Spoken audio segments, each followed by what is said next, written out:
Баршаңызға сәлем достар. Бүгін сіздермен менің керемет күшті шығатын оригинал рецепт десем де болады, бауырсақтың рецептімен бөлісетін боламын. Достар, видеоны соңына дейін қарап, каналыма тіркеліп, қолдауларыңызды ұмытпаңыздар. Алдымен сүтімізді құямыз. Міндетті түрде жылы болу керек, жылытып аласыздар.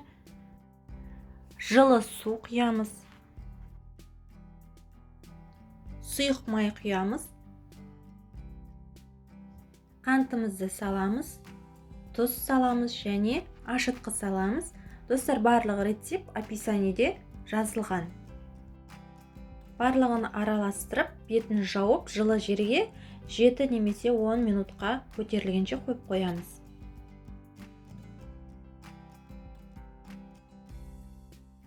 Міне 10 минутқа да жетпей біздің ашытқымыз көтерілді.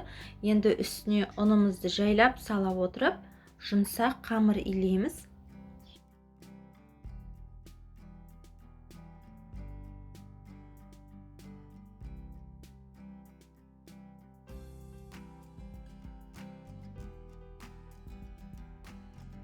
Жұмсақ қамырымыздың бетінен жауып, тағы да жылы жерге 30 минутқа көтерілгенше қалдырамыз.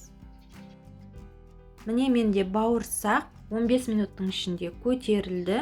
Уже бауырсақ жасауға дайын. Қолымыздың көмегімен түсіріп, жақсылап жайып, қатты жұқада емес, қалыңда емес, орташа етіп жайып, өзіңізге ұнаған формада кесіп, жылы жерге тағы да бетін жауып қоя тұрамыз, майымыз қызғанша.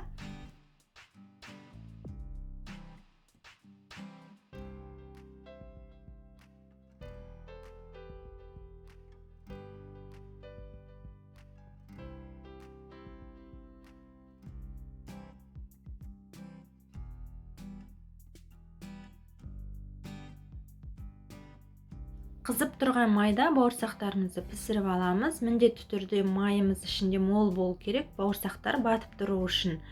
Өте керемет болып шығады. Осы рецептпен міндетті түрде жасап көріңіздер. Барлығына ұнайтын рецепт.